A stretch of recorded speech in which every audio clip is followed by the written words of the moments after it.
join Greg and Richard right here on Talking Red.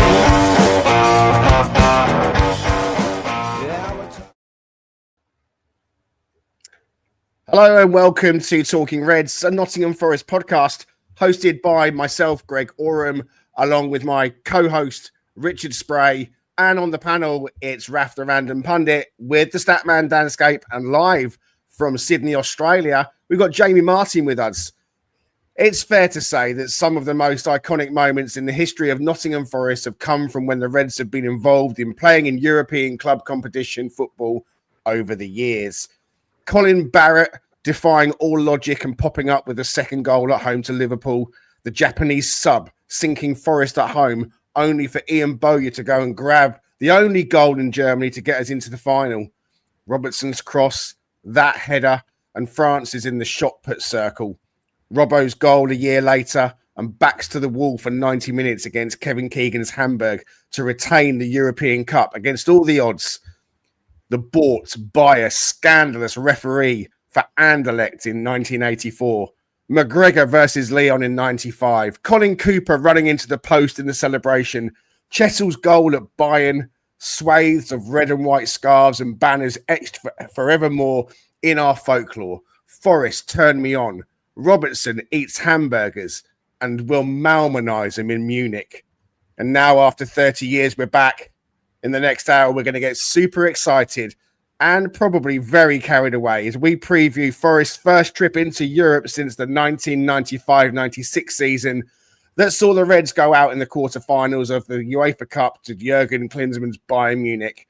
We never imagined it would take so long to return to football in Europe, but now we're dreaming and riding the wave as Forest look to get off the mark against Spanish side Real Betis. There's only one way to play football, that's on grass. Not up in the sky, you play it on grass. You play to feet and you give a colleague the ball. That's the commodity we work with. Robertson, the first time we've seen them attack them, and there's Francis! Well, that's what I wanted to see Robertson do! Don't know what you're expecting. Back to John Robertson!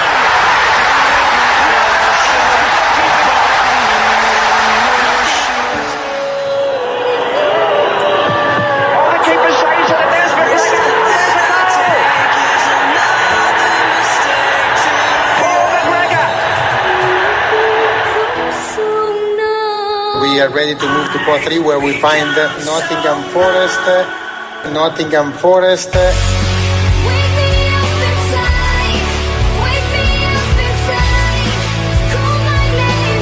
Nottingham Forest. Nottingham Forest.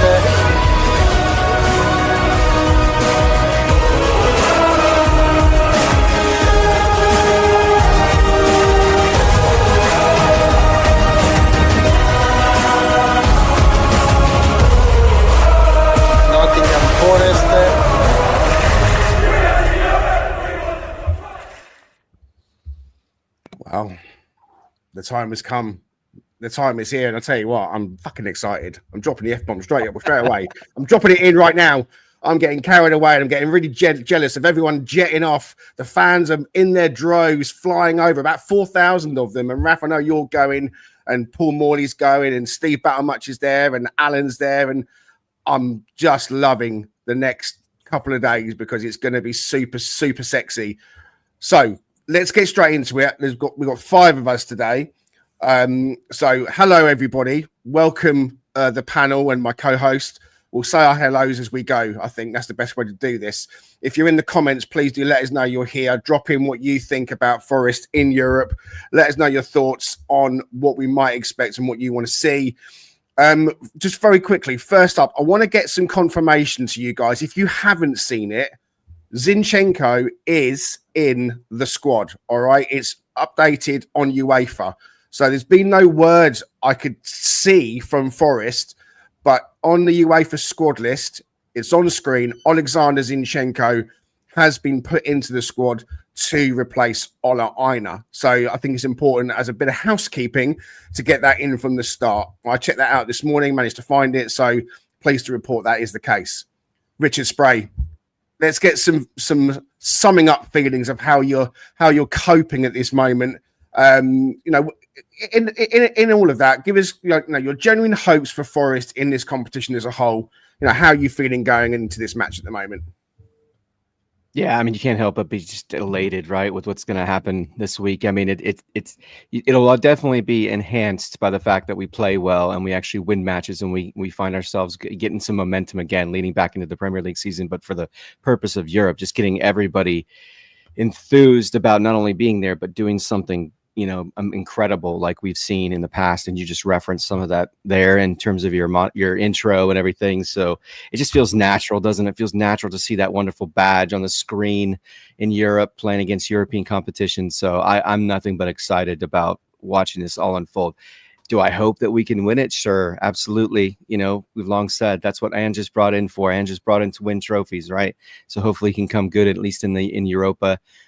You've long said, Greg, even if we finish 15th or 16th in the Premier League, but we get a Europa win, we're going to be happy. I don't know if I can go that far, but I definitely won't turn it down to see us raise a trophy in Europe. So absolutely ecstatic for what's to come tomorrow. So I won't even be able to watch the match because I'll actually be working, but I will definitely enjoy it and be grateful. And as you said, living vicariously for those like Raf and Paul and others who are going to be there live. So yeah, very, very excited, mate. I got to say, Jamie, I'm surprised at myself at actually how emotional I'm feeling. When I put that intro together, you know, I kind of thought I'll do a short one, but, you know, fuck it.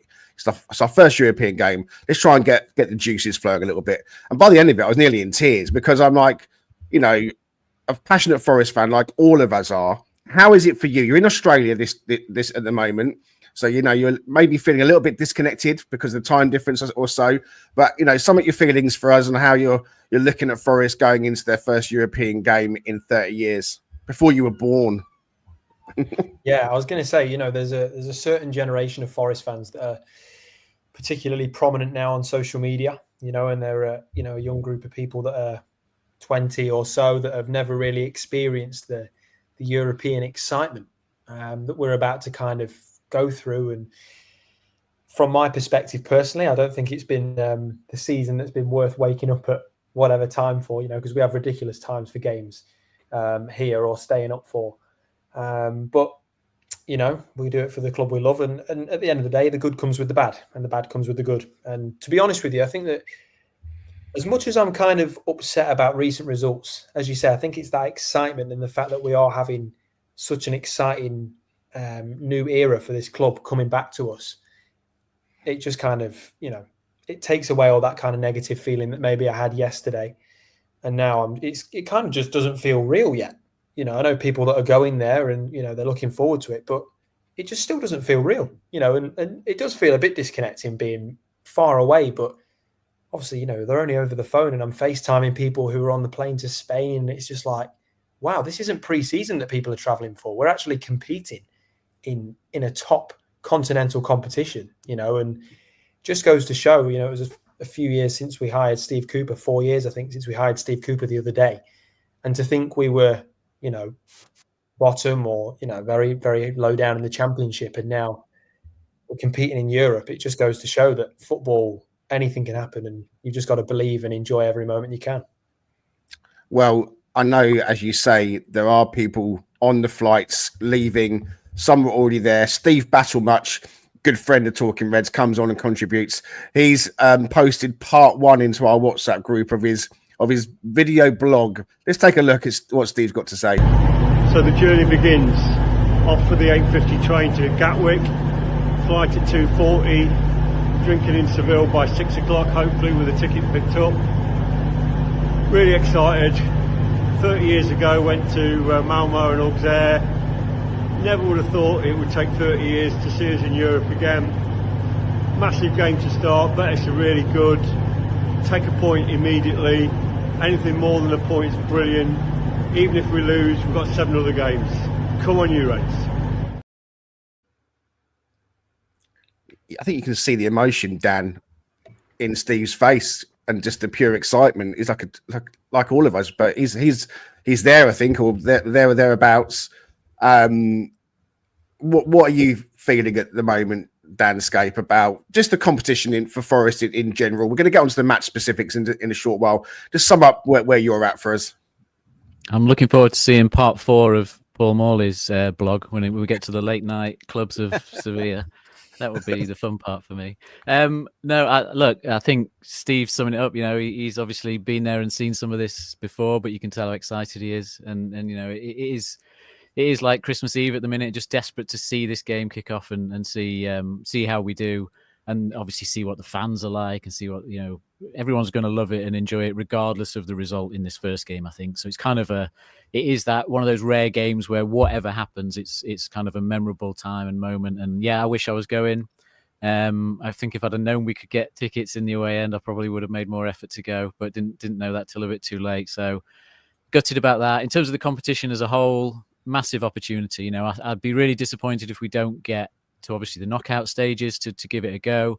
Once we get there, obviously, look, it's football. You can't, I don't think you can go into a competition like this and say winning it is the only kind of outcome that you're after. You just got to take it how it goes once you get there. But, we've got a massive chance, and we've got a lot of players that will be absolutely desperate to do well in it as well, because this will be for some of them, that their chance to be kind of a key part of a team in Europe and show a different side to their game potentially and a different stage. So just loads to be excited about, basically. Yeah, just time to grab the bull by the horns and go for it, I think. Yeah, it's interesting what you said about the tickets, because I don't think anyone really knew quite how it was going to be when it comes to getting a ticket to go away. And I know that the Spanish police have been in touch with the club and saying to fans, look, don't get tickets in the home end and all that kind of stuff. I just hope that it's a really good occasion and everyone is well behaved and there's no bother. But Raf, you're flying out with Paul Morley tomorrow morning, early hours, and as Dan alludes to, you two together, it could be a bit messy at the end. I wonder if Paul's going to nick you and take you off to one of his clubs.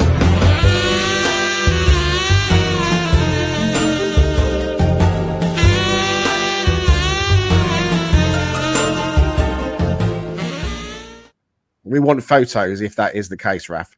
How are you feeling about it all, mate? I've got to be honest, it's all very surreal right now. I was not of an adult age at the time of our last kind of European campaign. And I've had so many friends that kind of all like Chelsea fans, etc., that this is kind of part of their staple football diet of going abroad to European games. And it's just something that I just genuinely didn't think I would get in my lifetime, of just the experiences that we've had of Forest as an adult. So it's really good. Couple that with a taxi, cross fingers, picking me up at 4 o'clock in the morning, which is even earlier than I normally start to get up to Nottingham for games. The whole thing, I think, is going to be very surreal until we actually step off that plane in Seville. And I think it will all become just this unbelievable, great dream. Like Dan was saying, I don't think it's actually important about the result. I just think it's the initial experience. I think we'll grow into the competition. This is probably our most difficult of the 8 games to start off with. Therefore, there's no pressure as far as I'm concerned. Yes, the rhetoric around Ange and everything else as well, but actually European competition probably suits him a bit more, if I'm being super honest, of his style. So, who knows? But it's going to be great to see lots of faces, because again, I don't live in Nottingham, and this is this connection of weirdly lots of people all meeting up, but not in Nottingham, and we're all coming from different areas. It's like one big stag do almost, isn't it?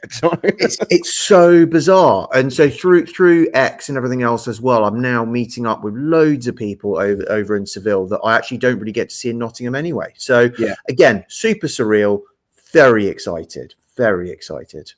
And it's the power also of the podcast. Whenever I'm in Nottingham, and I know for you guys as well, when you've been over and up there, people come over and say hi, and it's absolutely fantastic just to say hello to people, because that kind of connection to the fans is what we all want. And so, when you're out there, 4,000 of you, some won't have tickets and are just content to be in the city, to watch it in a bar, to be close by, just to kind of say, look, I went on tour. I'm going to drop in that I'm going to be at the Midtjylland home game for Forest's first home game in Europe next Thursday. So I'm obviously, So excited about that. Tim Shipman's in the comments says, "You Reds, afternoon." He's nervous. He says he can't lie about that. Brucey is with us. And of course, Paul Morley says, "Buenos dias, hombre." Mark, wait, NFFC says he's regretting not going, but had to put the family holiday first. And that's absolutely fine. Good luck to the lads and safe travel to everyone going. And also, Steph Wilkinson, another $5. She's getting super excited. Come on, you Reds. $5 from Steph into the pot. We really appreciate you, Steph. It's so kind of you. Thank you very much for your kind donation. Angelo says, "I hope Wood doesn't shoot straight to the keeper again." You got any Rocket Rod Stewart songs? Well, we might try and see if we can hoik something out from the DJ box. Okay, let's switch tact and focus more on the match ahead. We know we're excited. We know there's going to be lots of fans there. We hope that we can put a performance in. Raf, I'm going to come back to you, and I want to get you kind of getting us started off as we do this. Send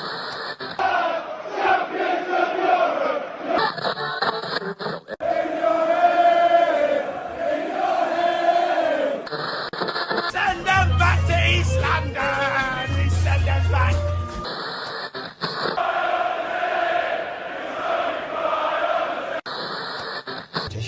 I hope anybody's not stupid enough to write us off.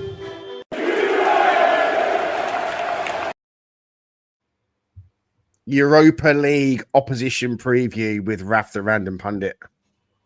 Fantastic. Right. Thanks, team.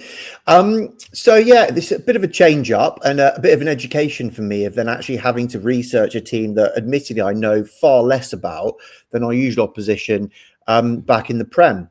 So had a look at Betis, and do you know what? I don't think they've had a massively different start to the season compared to us, really. A real handful of results. And what I would say is, even though they're sitting in sixth with 9 points, that's from 6 games that they've played. Everyone else in the league has pretty much played 5 games. So the sixth is a bit lofty in reality on a parity with the rest of the league. So they have started off a bit better than us. They have bagged 2 wins to our 1. But looking at their performances as well, if you have a look at Sofa scores, they have kind of been reaching a bit of a crescendo. They started very slowly with performances, and they have got better as the beginning of this season has gone on. But again, as you can see, a mixed bag, 2 wins, 3 draws, and a loss as far as they're going. They're in a bit of a situation in the fact that they have not got their talisman, Isco, their captain. He's actually been out for the whole season thus far. He would usually play down the left-hand side, but I'll come on to why that isn't necessarily the largest problem for them in a second. We've talked a little bit about actually the squads together, of like the values of all these squads. And, you know, after our summer spending spree, we've actually got the most expensive squad that is in the Europa, but it does actually dwarf Betis's quite heavily. It's more than double the value of theirs. So we shouldn't really go into this game with this just fear, just because it's a Spanish side and everything else as well. You know, we should be holding our own, but they do have some players that really do make their team very much tick. And the funny thing is, if you look across this team sheets, you might notice a few people from their time in the English leagues. So, and actually quite a lot of it is kind of going down their left-hand side, which is their super dangerous side. So Firpo from Leeds, you've got Fornals from the Hammers, you've got Riquelme, Dan, who did he play for? He had a season at Bournemouth, I think. It was at Bournemouth. Yeah, you're right. It was at Bournemouth, wasn't it? Yeah, exactly. And then, well, everyone knows Anthony, but he's suddenly come alive. Now, of course, he's got away from Man United, so started playing well, which is just what happens to all the players. So there's a real kind of vibe to their team, which has got some English football experience. But again, we're experienced of having seen them as well. Interestingly enough, it's very much their left-hand side that I think is quite quite dangerous, and certainly it's been giving them the most productivity up until now as the season's gone. Even with Isco injured, Riquelme's come in and done a job. Anthony hasn't hit the heights that he did in the back end of last season when he was on loan there yet, but as we know, he can actually be quite dangerous when his head's screwed on. So that's really kind of the look of what they've got, but they've got absolutely no other injury issues whatsoever. With how am I doing this? 2 secs. Perfect. My laptop being a bit slow. So yeah, they don't really have any other injury issues. So they're coming in on increasingly good form with no real injuries and definitely some danger down left. Now, these people, this is very much a Dan chart. So Dan, do you want to quick bit about this chart? Yeah, I suppose the names highlighted in green just quickly on this are the players that are performing quite well at certain roles so far this season. Obviously, it's only 6 games, so sometimes players can stand out over that period of time. But Firpo is standing out quite well as a wing-back for Betis at the minute, 94% sort of rating on the wing-back scale there. Fornells and Lo Celso in the middle of the pitch, in particular in the top 10% for playmaking and being an impact 10. And then Altamira as a destroyer as well, doing his job. And then Riquelme, who's, I think he's sort of their second choice potentially, or even third choice, but he's started the season very well in terms of creating chances and things for them. He's up there in terms of a threat. He is the Isco replacement. Isco should come back into the team when he's fit, which is not going to be for a while. But he's certainly hit the ground running, which was why actually, bizarrely, I've got him highlighted as not a starting string, but actually a key player. It's very bizarre to see that kind of colour combo, but that's just because he has had a start. But as you can see from those players, we have got this kind of Fornells, especially if he's going to be on this side, this whole side, because Lo Celso will come onto it. It's all very much going to be down what is going to be our right-hand side. So with probably Nico playing there, and Nico's going to have to do a really good job and maybe get some help. So when I was saying about this left-hand side, you can see Fornells is kind of around, but he does tend to kind of spend a little bit more time on the left-hand side. Lo Celso, who plays in that 10, he uncannily plays a lot of the time on the left-hand side. So you can see from the midfield and from the number 10, there's a lot of focus going down their left, our right. And so there very much is that threat which is coming down. Now, if you add Junior Firpo bombing down the left-hand side, then you really do get quite a lot of threat coming down the left, or rather our right-hand side as they're doing it. And when you look at the productivity, you've got Fornells from midfield, who's the top scorer along with the striker Hernandez. So there's a lot of productivity from goals from that midfield. Lo Celso is the one creating from that 10 with 2 assists.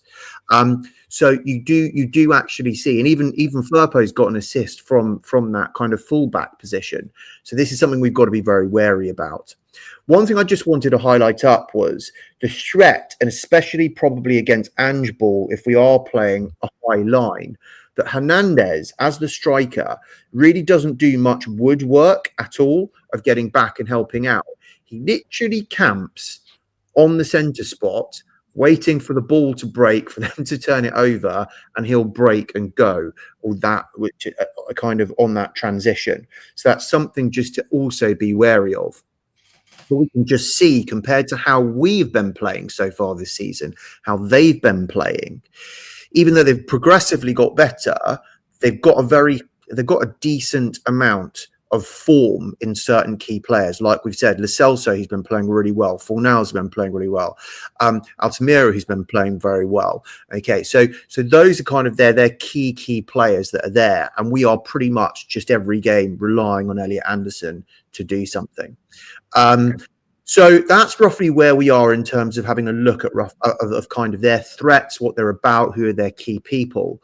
But Dan's put together, and you can recognize a Danscape chart from a mile away, of really where kind of the like for likes. So you've got Nico as our kind of marauding fullback, and against Firpo, and how do they match up? And then you've got Morgan against Lo Celso as kind of the 10s. So Dan, do you want to have a little bit of a chat about these and show probably why we shouldn't actually go with a super amount of fear, potentially, but things to be afraid of? Yeah, well, just quickly, it's just to compare them. You know, you can see that Firpo is competing with Williams on that chart. You know, they're both filling the chart in certain areas, but it's kind of like a fairly even match. So standards wise, he's had a good start to the season, like we said. Lo Celso, I think, played for Ange at Spurs in the season before last, so he'll be familiar with him. And again, he's kind of outperforming Morgan in terms of, you know, chance creation, playmaking, and that so far this season as well. So, you know, players wise, I think it's a tight game. There's some of their players that you could potentially say will you know, impress on the night, I think. Can I just quickly interject that there's news on X from the Real Betis training ground ahead of their Europa League match against Forest. Manuel Pellegrini, their coach, has confirmed that Hector Bellerin, Diego Llorente, Nelson Diossa and Marc Bartra will miss Wednesday's game. So there's 4 players from Betis that have been confirmed as missing the game. The one that stands out is obviously Hector Bellerin, that we know was at Arsenal. So yeah, and Llorente, who was mentioned, I think, as well, is missing Diossa and Bartra.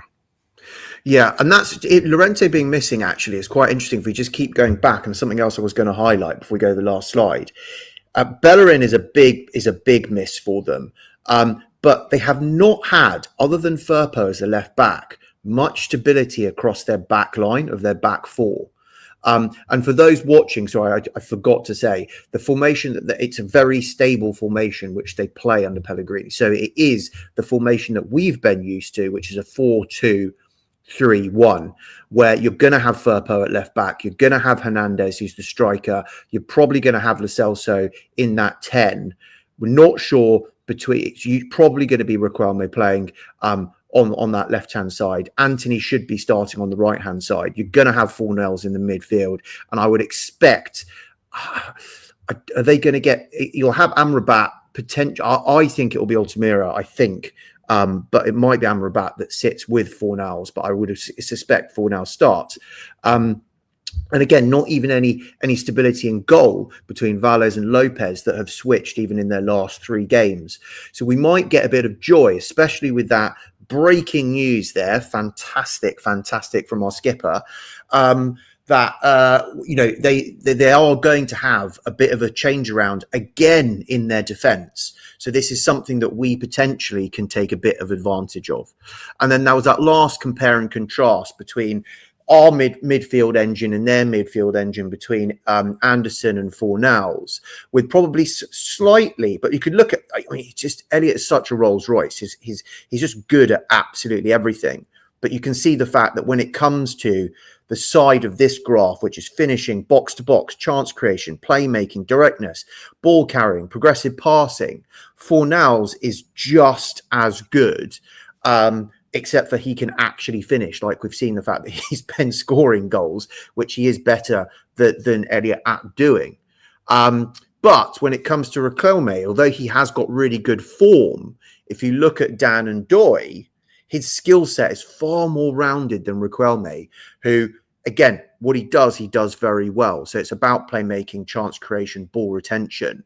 But again, our wingers, I just think the quality of what we brought in the wing, yes, they're bedding in, but this could be the game where everything really, really switches on. Dan, was there anything else you wanted to add from just these matchups at all? No, nothing else. Perfect. Well, that's me, chaps. Okay, brilliant. That's a really good, insightful look into a team that you've clearly done a bit of research on for us. Hopefully those watching and listening just feel a little bit more informed about the Betis team that we're going to be playing tomorrow night. Just to underline what I've just said, Hector Bellerin and Diego Llorente, who seem like a couple of regular starters, they're going to be missing, along with Diossa and Bartra as well. Let's focus back on the Forest team then, Richard Spray. They've flown out. There's some lovely pictures on social media that you perhaps haven't had a chance to see yet, given the time difference and so on.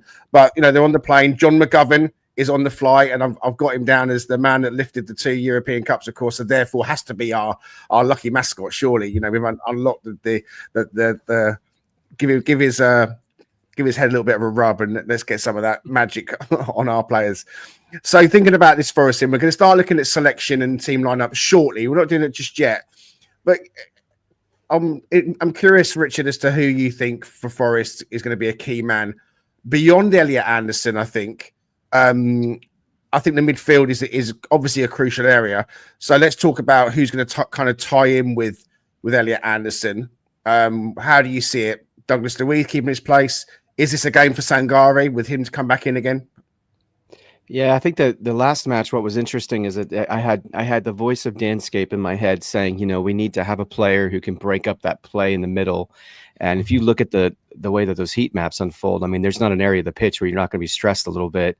I know they like to, I think it's 67 or 72% of their goals come from open play. So they're really going to be doing a number, I think, in terms of building through that midfield and getting it to those edges to take advantage of some of the speed and some of the, the adeptness on the ball of some of their players, like Raf was talking about. But yeah, it's interesting. I think even though we know he looked very smiley in his photos yesterday leading up to the training ground, but Murillo is going to be such a key aspect of this team, just simply because when he's not on the pitch, the way that we manage the interior and the way that we manage the box is so different and not quite as effective, it seems. I mean, his ability to get in front of balls and block shots and get interceptions and create challenges for teams, because when he backpedals, he's so good at getting that foot in last second, and we just don't have players like him on our squad. And so not having him there just makes a huge difference in terms of what you offer, both in terms of how you defend as well as how you, and his heading too. I mean, he's gotten so much better at that comparatively, especially in relation to Morato. So having that kind of quality of player on the pitch, to me, makes such a difference in terms of how you build up, he can play in a high line scenario, but he has enough speed to kind of track back and be able to defend. And so having that kind of presence there, to me, and that talent and that capability is just critical. And so hopefully, you don't want to put too much stress on him in particular, knowing that he may not be 100% fit, but hopefully he's fit enough to play this week and next week. Yeah, I think Murillo's super important for us because we've seen the frailties in our defense, Jamie. I worry about balls coming in aerially. If Milenkovic isn't in the vicinity of the ball with no Murillo there, I just worry about Morato. But I want to ask you, Jamie, about Ange Postecoglou. It's been a while since we've been able to have you on, and obviously you're down under in Australia, having a gap year that might become more. We never know.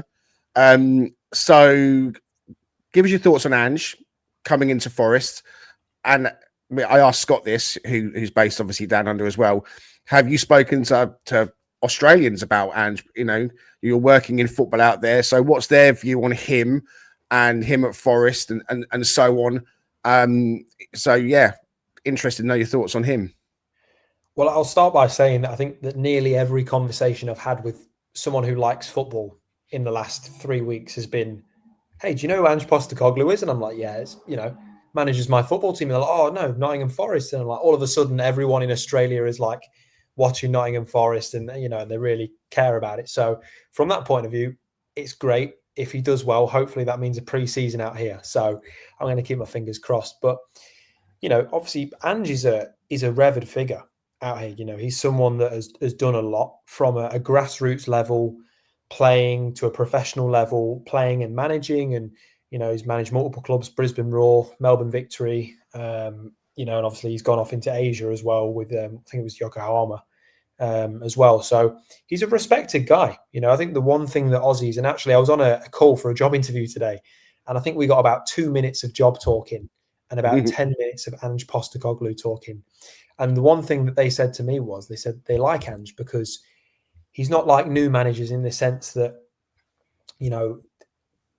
like your Amarims and the others, kind of the way they do things. He's very kind of, and maybe it's good or maybe it's bad, we'll have to find out, I suppose, but he's got a way of playing. He sticks by it, and he can say he's won everywhere he's been because he has, and kind of that, what some would perceive as arrogance is just him speaking facts and honest, and of course how it started and how it's been isn't particularly great, but I'm going to kind of sprinkle some positivity on it. I do think there was elements of the last game that showed that how Ange wants to play is coming about, and people can't forget how good Dubravka was in that game. And I don't want to pull up, excuses for some things not being done brilliantly, but he had a fantastic game. I think that attacking wise, especially on the edge of the box, the passing and then the sequences of play that we had on the edge of the box in particular looked much sharper. They looked much stronger. And of course, naturally, we're going to be concerned about the way we defend. But I think, unfortunately, that is a kind of a byproduct of the way that Ange likes to play football. And it's something that we will iron out over time. But I'm optimistic. Again, I had knowledge of Ange before, as we all did from his time at Spurs. But even before that, his time managing Australia as well. He's very well respected. There's a reason he's well respected. There's a reason he's won trophies everywhere he's been. Whether he wins it here or not, I'm not sure. But honestly, I think there is every reason to back him. And, I do think that in time, and it should be pretty soon, hopefully, against Betis, we'll see that his style of play will work out. And hopefully it's the start of something positive for him and the club. We definitely did start to see more of Ange's philosophy and against Burnley. And I think, when I saw Milenkovic go down the middle and prod the ball through for Chris Wood, I mean, I've never seen him do that before. I've never seen him that high up and marauding forwards. I mean, that was purely, he's had instructions. Look, if you see a gap, I want you to go for it. And the amount of players that were in the final third from Forest was so different in contrast, Jamie, to what we saw under Nuno. I mean, just sticking with you, Jamie, for the moment, Ange's experience within the Europa League last year, how much is that going to come into play? He's already talked about him and his team having that experience of doing the Thursday, Sunday. They've done it, they've lived it, they've breathed it, so that they feel that that's going to be something really positive, bringing that to the table. But in terms of actually managing in the Europa League, how much of that experience do you think, is going to be a factor? And also, I think I heard in TalkSport earlier that Real Betis were, in fact, Ange's first opposition when he was in charge at Celtic in Europe. So, it kind of swings and roundabouts a little bit. They obviously got to the final of the conference last year, lost in the final against Chelsea. So, are you feeling quietly confident that we can get at least a point?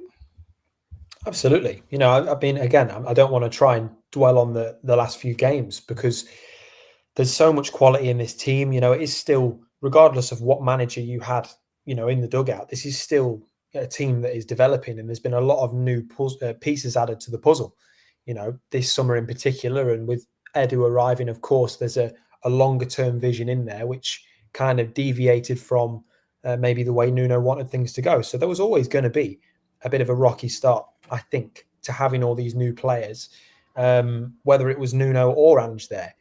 Now, Ange, I think, is an easy target because of his time at Spurs and maybe how things ended and where they finished in the league. But he's a very qualified manager. You've gone out there and you've won the Europa League. There's not a lot of managers that can say they've gone and done that.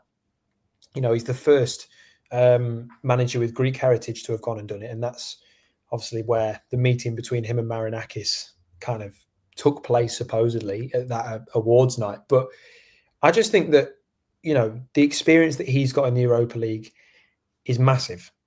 Of course, anyone who has a club in the Europa League are going to want someone at the helm that knows the league well and that has won it. But the interesting thing for me is that he's coming up against someone like Pellegrini, as you mentioned, who's got such a plethora of experience in league and then continental football. So it's going to be an interesting battle. And I'm sure that he'll be looking forward to getting back into it. And I've got no doubt in my mind as well. And of course, I don't want to jump the gun or anything because I've got a lot of respect for every opponent, but he's going to be looking to win this competition. And I don't think that he'll back down from that view. Yeah. To be honest with you, in terms of the start for Ange, I don't even bring the Arsenal game into my thinking. I just don't. That doesn't even come into it for me. The Swansea game, there were so many positives there. We should have won by so many goals. And, that 20 minutes, you just have to put it to one side and move on. And the Burnley game, it is a tough place to go because they have really consolidated themselves and they don't ship many, many goals. I thought we'd push on. We had the chances to do so. Dubravka played really well. So I'm feeling really positive. And I'm with you, Jamie. I think Ange's experience is going to count for more than just something. Okay, Danscape, and coming to you now because you prepared a special Europa League edition of this. I'm a Statman. Moraes fazendo som, fazendo som. Pedrinha Moraes fazendo som, fazendo som. E Pedrinha Moraes fazendo som.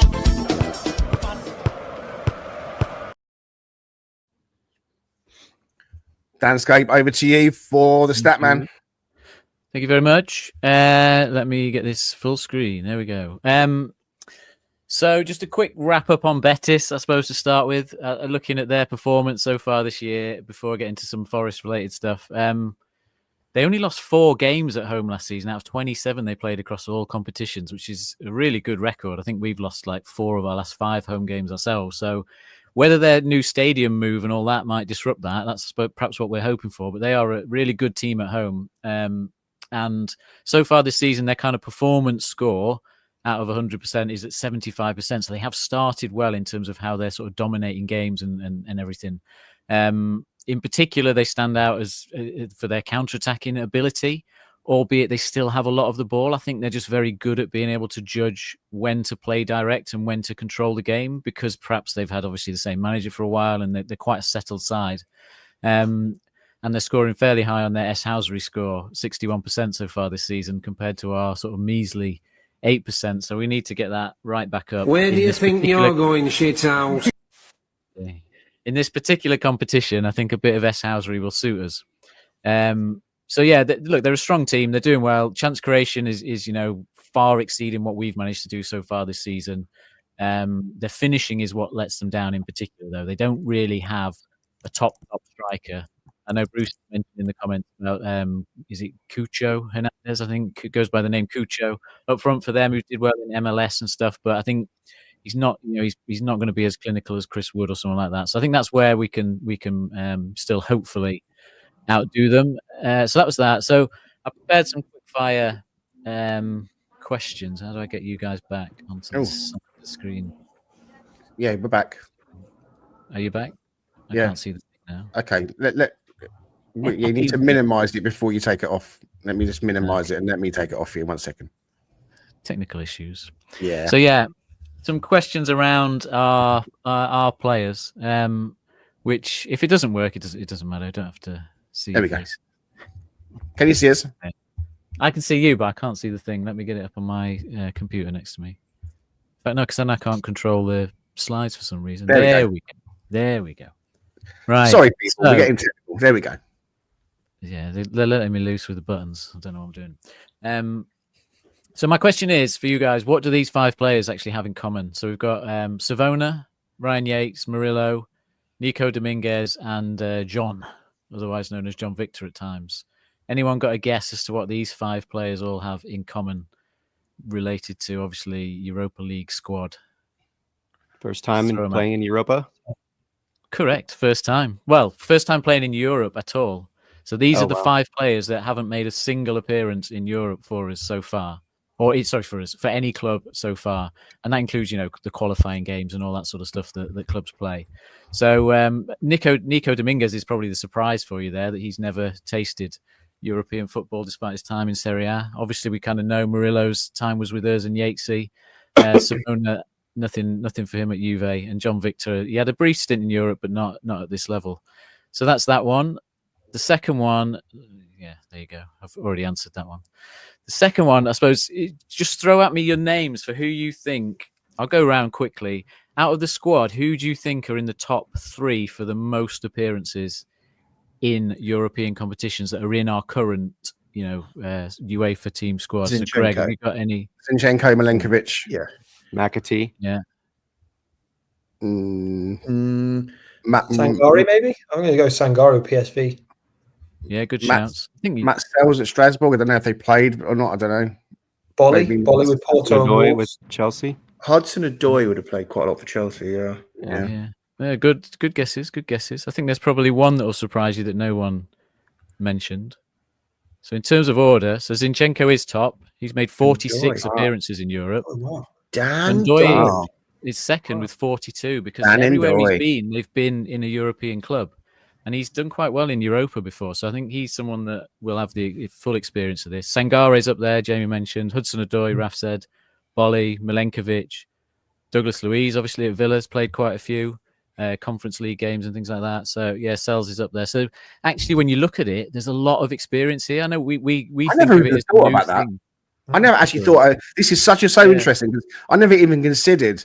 I'm so surprised to see Morato's got 17 appearances under his belt. Benfica, I mean, that's actually really promising and positive, isn't it? Yeah, no, this is why I thought it was interesting. I was looking at it, I was like, oh, actually, the first few I looked at, there's a lot here, and when you total it up, we're thinking of this as a whole new experience and a new team and a new squad. But actually, for most of these players, apart from those 5, they've had some kind of experience of doing these midweek games. Even Elliot Anderson at Newcastle, he played in a couple of their Champions League games, albeit sub appearances and stuff. So it bodes well that this isn't going to be a complete shock for these guys. Even Chris Wood, obviously at Burnley, there are players that we don't think of as being European experienced players that are in there. Wow. So my final quick question was: since we last played in Europe, how many permanent managers do you think we've had? Give us a quick guess each. 17. Yeah. 17 from Greg. Rich, higher or lower? I'm going to say higher, 20. If it's permanent managers, I think it's like 17, permanent. 18. Yeah. Raf? I'm going to go... higher or lower than 20? It's so close to 20 and I just don't know which side it is. I'm going to go... Okay, I'm going to go... no, we had 6 in about 6 years. 18. 18. Jamie? I'm going to go higher. Higher than 20. Yeah. Come on. 4 permanent managers. So I worked all these out since we last played that game against Bayern Munich. Plus 12 interim managers as well along the way. Yeah. 29 and a half years since we played that game, because that was in the March, and obviously we're now in September. So it's not quite 30 years since we were in Europe, technically. 354 months, 1,540 weeks, nearly 11,000 days. It's been a long time. So my final question is, can you guess how old I was when we were last playing in Europe? Based on the fact that I did tell you how old it was the other day in an episode. So Jamie might not, obviously. You were 11. Greg's going for 11. Rich? Or maybe 10. Yeah, I was going to say something like 8. Raf? It wasn't your 40th, I don't think. I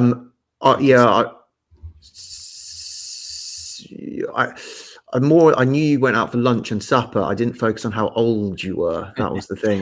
I'm going to go 7. You didn't know it was a long form quiz. 7. Jamie, throw a guess. 6. Oh, he's gone young. Does that make me better, younger or older now? I can't work that one out.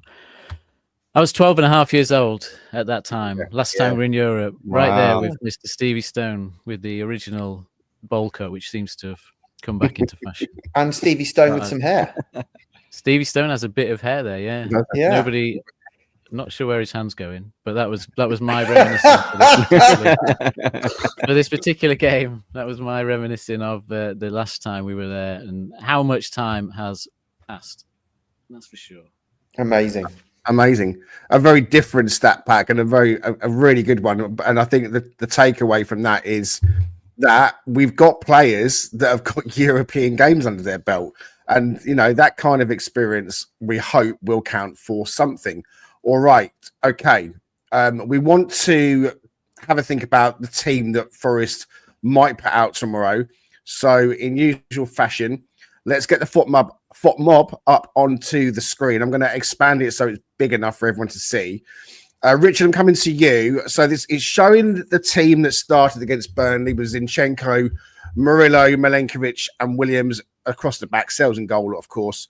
Anderson, Louise in midfield, and Doy Gibbs-White, Bakwa supporting Chris Wood up top. So I guess this is an exercise in kind of knowing what we know about Ange now a little bit more. It's, week by week, game by game, we know a bit more.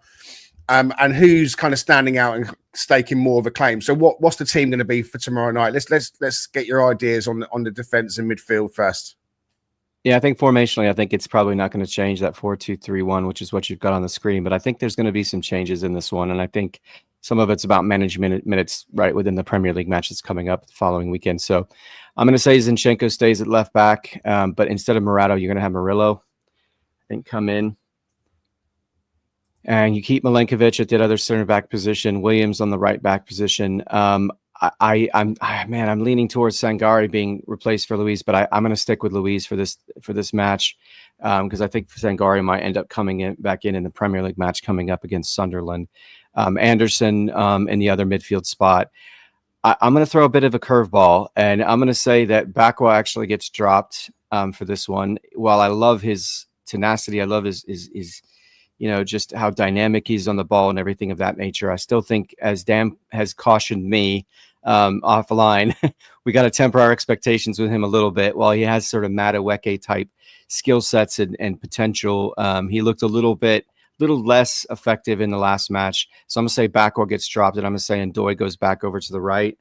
And then you're going to have Callum Hudson-Odoi come back over to the left. Because as you pointed out, having that experience in Europe and having the way that he looked good coming off the bench, I thought he really created some different mismatches and some challenges for, when we played Burnley.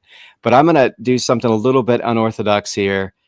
I'm going to say that we bring in McAtee for this match. It just feels like one of those moments where, it's a bit of a curveball simply because for Gibbs White. Gibbs White. Have you lost your mind? Yeah. Are you okay? Yeah. I'm okay. And what have you done with the real Richard Spray? That's right. Yeah. Okay, James McAtee. You're switching James McAtee in for Gibbs White. You're saying that first European game in 30 years, Morgan Gibbs White doesn't play in that match. Yeah, I'm going to go a little unorthodox with this. And I'm going to go even more unorthodox because part of this is because I've gotten about 4 hours of sleep in the last 48 hours. So some of this might be a little bit suspect. But I thought Igor Jesus looked tremendous coming off the bench. And again, I think it's about managing minutes in the Premier League because we need experienced players who understand how to attack opposing teams in the Premier League. And I just worry about Chris Wood. Too many minutes. I know he looks in great shape. He looks like a guy 10 years younger than he probably is, but there's something about this, the Igor Jesus present and his ability to drop deep and play effective defensively, as well as being able to link up play through the middle there with some of these guys. And so you've got a blend of experience at the back, guys that we are tried and tested, coupled with players who have played in Europe, coupled with a few new pieces to try to manage minutes going forward. But yeah, I know the McAtee thing is probably going to get pelters for that one, but I'm going to go a little bit unorthodox. We like controversial opinions, and there you go. You're supporting it, but with some kind of reasoning behind it. So you've got Zinchenko, Williams, Murillo, Milenkovic at the back, Anderson, Luiz in midfield. Then the changes from Richard, Hudson-Odoi back in on the left, and Ndoye back over to the right. James McAtee coming in to replace Morgan Gibbs White, and Igor Jesus spearheading the attack. That's Richard's team, Jamie. Where are you at? I mean, do you like what you see? Do you see a different formation? What are you thinking in terms of personnel? Yeah, I think that the McAtee one's is a shout for sure. I do think he'll start Morgan Gibbs White in the 10. But to be honest with you, I think that maybe he might actually start Bakwa over Ndoye. I mean, obviously Ndoye has got the Europa League experience, but I actually thought that Ndoye had a really poor game against Burnley for me. So I think that Hudson-Odoi would start. Obviously Hudson-Odoi cutting in, Bakwa cutting in. Maybe they're not going to go for that approach, perhaps, but it will give a bit of freedom to Nico Williams in particular to kind of make some attacking runs. And I think he's going to be important for us, especially in Europe, Nico Williams. So I can't really disagree with much else other than that. I was thinking that maybe Sangare would start, but like Richard says, maybe they will want him to kind of be there for Sunderland, which will be a bit more of a physical kind of game. Igor Jesus, I think the impact he had coming off the bench against Burnley was significant. He was unlucky really not to score the winner for us. So you're starting him as well? I would be starting him as well. Other than that, I think that is the team that I would be imagining start tomorrow. Jamie's going with Hudson-Odoi and Bakwa on the wings. Now, Jamie, with those two that like to, I mean, Bakwa cuts in on his left, as you've just said, and Hudson-Odoi on his right. There's no crosses coming into the box with these two guys necessarily, unless they're cutting back again and working back onto their correct foot. If they're looking to cut in and get shots off, then Igor Jesus isn't getting much service. Would that concern you, do you think? Potentially, but then at the same time, with how high people push up, It wouldn't surprise me if you see players like Anderson or Gibbs-White maybe not necessarily play wider for the whole game, but kind of go into those areas just temporarily, because I think that their delivery, the pair of them, on its day can be very good. I think the thing with Anderson and Gibbs-White for me has been often the timing. They're very opportunistic. They're very eager to try and get someone onto the end of one of their passes, but sometimes it's just a bit too quick. So potentially it could be a concern, but obviously with how many people attacking an Ange system, it wouldn't surprise me if that did happen, especially on the right side. I mean, you've got someone like Nico who can put in those crosses, and he did so against Burnley. It's just that left-hand side where things would be a bit more difficult. And from a defensive standpoint, I think that the left side is going to be a bit weaker because it's early days, but I don't particularly think Zinchenko is the best defender. He got caught off pace, physically was, no match for Burnley really. So, it'll be an interesting one. I'm less worried about Zinchenko with Murillo in the team. I think that cover from Murillo is going to be quite crucial. With Zinchenko pushing in and almost making a box midfield, as we know, and inverting, it's a very different setup in terms of patterns of play, Raf. So I'm with you now, Mr. Pundit. What are you thinking? I like this. Yeah? I like this. A couple of reasons for it. I really think Jesus is going to start. It's quite logical. I like what Rich said about McAtee coming in. It's about rotation, but I like what you said about the fact this being iconically the first game, and would he really drop him for the first game? His time is nigh if he doesn't start performing. It's coming, and he's going to get dropped. For me, though, with Bellerin out, Bakwa and Williams marauding up that side is quite exciting. I really like that. And with Firpo, the idea is to pin him back as much as possible. If Firpo keeps getting forward, that is going to give Hudson-Odoi so much space to do Hudson-Odoi things. And that is quite exciting. So I actually think what we've got here, I wouldn't change it, other than if it was my choice, I'd drop Gibbs-White and I'd put McAtee in. I just don't think he'll do that.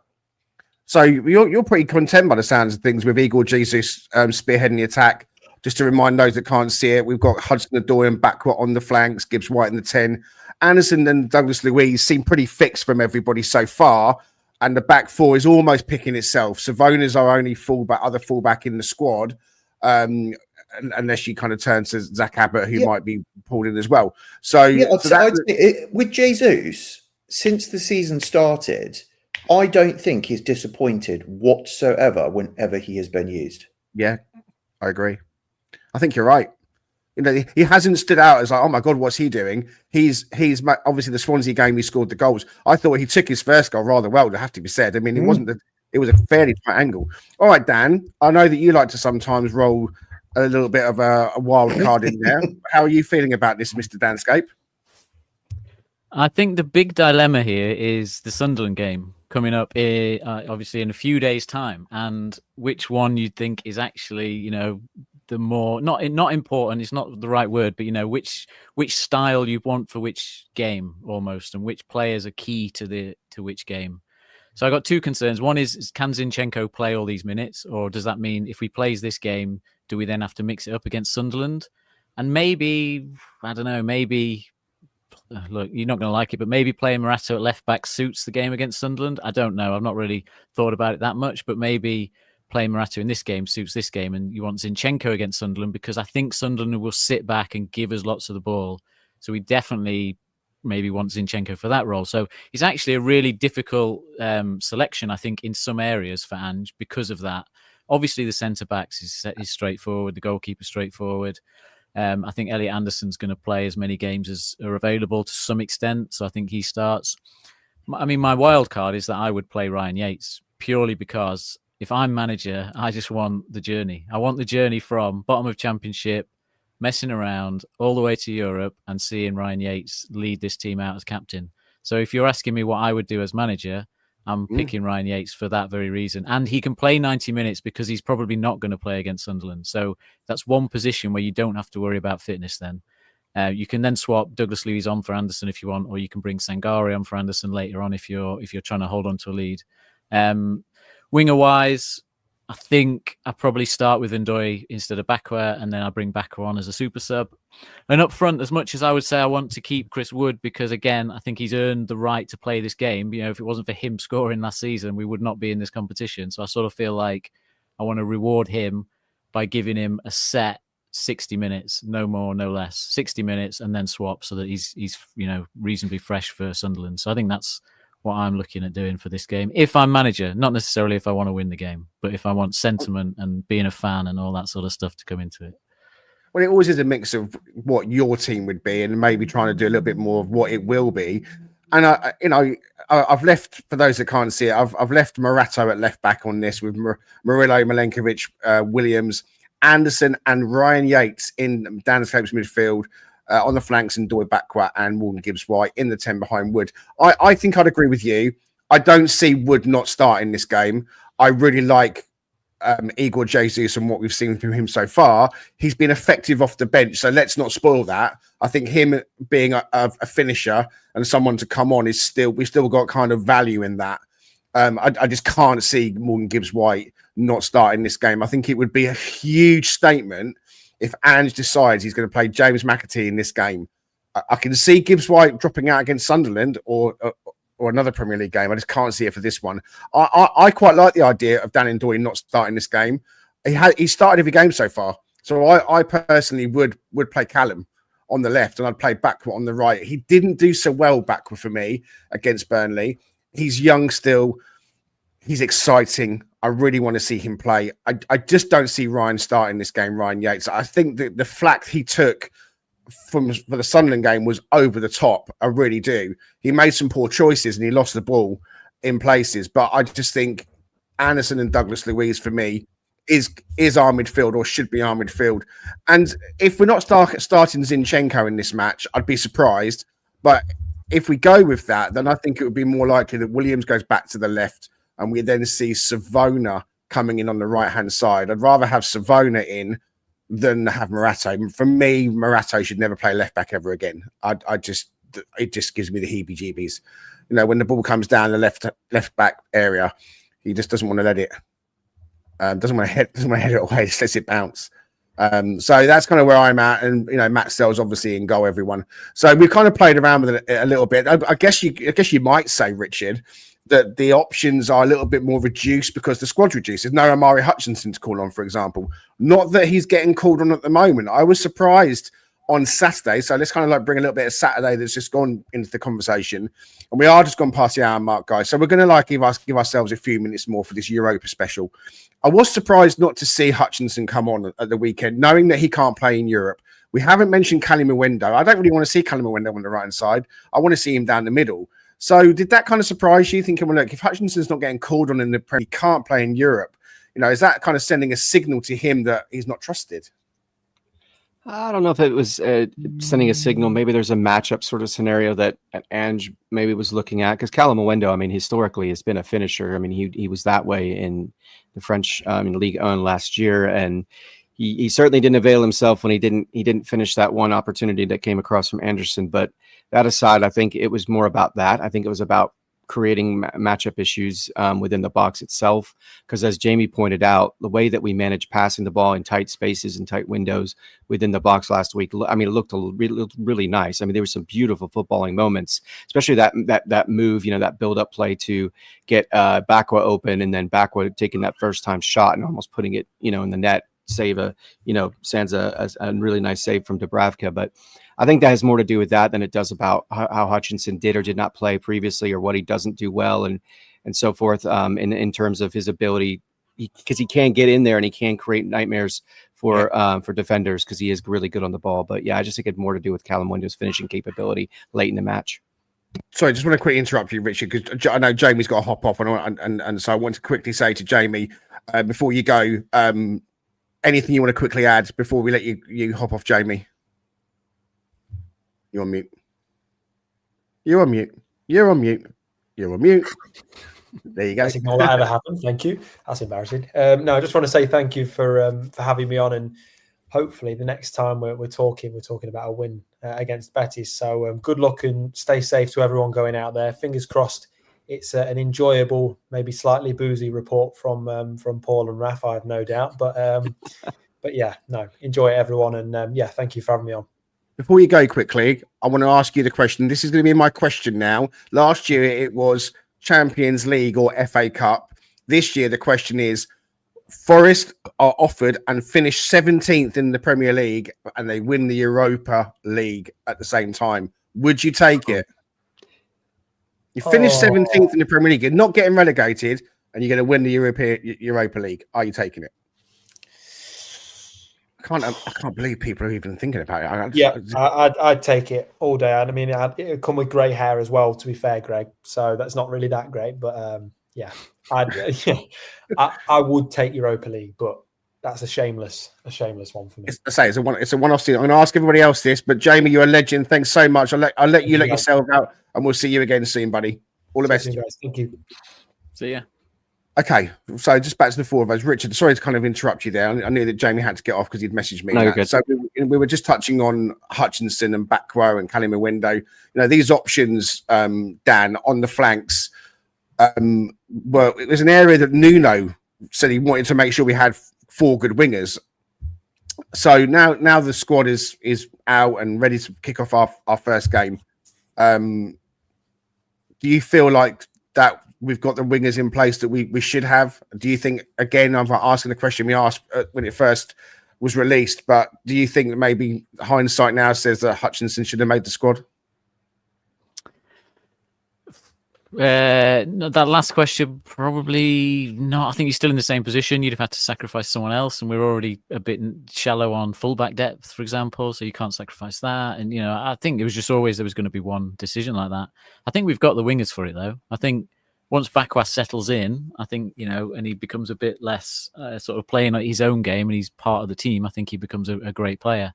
And then I think Kalimuendo is the one where you struggle to see where he fits in, but I think under Nuno he would have fitted in. I could see as that second striker every now and Nuno liked to play kind of 2 up front because we saw Jesus drop behind Wood, and I think Kalimuendo would have really suited that role in and around Wood or Jesus.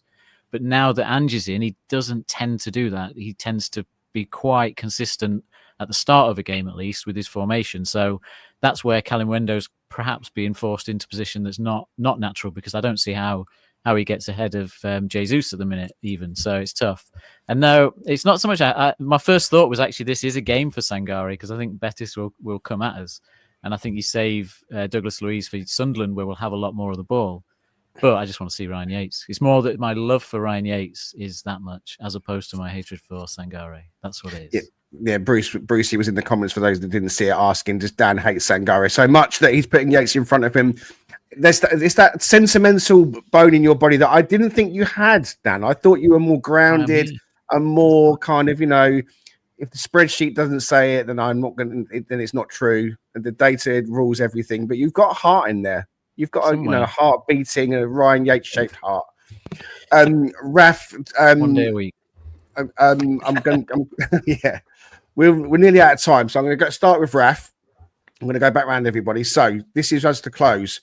So the question for you, Raf, is what I've asked Jamie. It's only 17th, nothing higher. In the Premier League, Europa, get Champions League next season, natural progression, absolutely everything. Tick, tick, tick. Off we go. If we want to sack Ange, we can sack him, bring another manager in. Yeah. 17th. We finished 17th twice already this, or 16th and 17th. So it's nothing new to us, you know, but we're going to win a bloody trophy. And I hate to ask, but what's your score prediction for tomorrow night? I'm hoping 1-1, but I just don't see it. I think we'll get a lot stronger through the competition. Logical Raf says we lose probably 2-0, but on tour Raf says 1-1. That's a lot of outlay and getting up at 4 o'clock in the morning to go over and see a 2-0 defeat, mate. Mate, it's what we all signed up for. I know. Okay, at the age of 4 or whatever. Yeah. Danscape, can you be a little bit more for Forest on your score prediction? And would you take 17th in the Europa League trophy? Look, ultimately, I would take it, but I just don't know what I'm going to do every weekend between now and the end of the season, because you're just going to be watching some absolutely horrible football week in, week out as you fall to 17th in the league. I think that's the bit you've got to mentally strap in for if that's the way it went, which is obviously what Spurs experienced last time. But I would take it. I think having the European Cup, just that moment of seeing again Ryan Yates lift that European Cup would be unreal. So I would still take it for all those reasons. In terms of tomorrow's game, I think it's going to be true Ange ball. I think it's going to be chaos. I think his game with Celtic at Betis that you mentioned, there was 12 goals in those two games. I think Betis play that way as well. They go for it. So unfortunately, I think we probably lose it 3-2. I think they've got a mistake in them, but I think we'll have a mistake in us because it's all still quite new and we're still working it all out. And they're a bit more settled than us. So I think we lose it 3-2. So Raf will get his entertainment, but we won't be on Tapas the World after the result. You've been working on that one, haven't you? Richard Spray. I'm not sure if I've asked you the 17th question and Europa Trophy. Where are you on that? I was hoping you'd forget. Just the stress of that is nightmarish for me. I mean, I that first season when Nuno came in as manager it was not a fun time at all. It doesn't mean that we end up getting beat. Sorry, it doesn't mean that if we finish 17th, we lose every game 5-0. I mean, at least we know with Andrew, it's entertaining. We might end up losing 6-5. So we've been entertained, had a great season, we finished 17th and win a trophy. I mean, it would be greatly ironic compared to what, we had an unexpected season last year and then we have a down season this year, but somehow win Europa and then end up in the Champions League anyway. That's just be the Forest way, wouldn't it? So, yeah, I'd take it, I think, because to your point, I think we can regroup for the following season with a full preseason, potentially under Ange, because if he wins the trophy, he's not going to go anywhere, even if the Premier League goes a bit awry. They might give him an opportunity to bet in, because I'm sure Marinakis knows he just hasn't had that much time with the boys to get them up to speed, as it were. So I guess I'd take it, but I'm going to say 2-2. We'll get some goals, but we won't lose it. We'll go for a draw on this one, and then we'll find our way through in the next one. So yeah, I'll go 2-2 Forest, and I would take the 17th, I guess, with the Europa Trophy win. But yeah, I'm coming around, Greg, slowly but surely. Listen, you know me. For me, it's about history, lifting trophies, having that etched forevermore. No one can take it away from you. We're in a different space to what Spurs are. I want us to be down the line thinking, well, no, I wouldn't take it. But where we are now and where we've come from the last 23 years before Premier League football, of course, 4 years ago, we'd just appointed Steve Cooper with rock bottom of the Championship. So obviously I'm taking it. I'm not able to function outside of anything other than excited giddiness at the moment, which therefore will be no surprise to you all when you hear me say that Forest are going to go to Seville and they're going to get a win on the road. It's all going to come together under Ange, and it's going to be exciting. It's going to be a bit of a roller coaster of a match. We're going to have our hearts in our mouths, but we're going to see some of that football really click together, and the finishing this time is going to be what gets us through. I'm saying 2-1 to Forest on the road. Just before we finish, Dan's posted in our group something that is of interest to those of you that like kits. Forest are going to wear a special version. Oh, you got it there as well. A special version of the Garibaldi red shirt during the club's first appearance in European competition against Betis. Due to Spanish advertising regulations, Bally's is not able to be featured on the front of shirt. So they have generously given up the front of shirt area, and it will be the Nottingham Forest community logo. So the club's charitable arm will be prominent as we take on Real Betis in Seville tomorrow. So well done to Bally's and well done to Forest putting something like a charity on the front. They've done it before, and so we expect nothing less. Please do go ahead and hit like and subscribe, everyone. It really is you doing us a favour, okay? Hit like, hit subscribe, follow us on X and everywhere else. We're pushing out the podcast across more platforms now. You can find us on Amazon and Pocket Casts as well as Spotify and Apple and the usual places. We've partnered up with the Sports Podcast Network. So, we're trying to push things out so you guys can hear us and see us whenever you want to. I want to quickly say thank you to everyone in the comments. We've had a real jam-packed episode with 5 of us on. Scott from Dan Anders in the comments, Patch Adams, Jackie's there, Dr. Anna, Daniel Hall, Paul Morley still sticking around with us. Paul, have a great time, buddy. I'm expecting to hear all about it. And so, yeah, everyone traveling out to Seville, have a great time. We're out of time. Danscape, thank you very much. Raf, thank you very much. My co-host, Richard Spray, thank you very much to you indeed. We'll be back to do the Real Betis review on Thursday morning. Hopefully, we'll have some sore heads for the right reasons and the scoreline that reflects a first win in Europe for over 30 years. Come on, you Europa League Reds. Let's have it.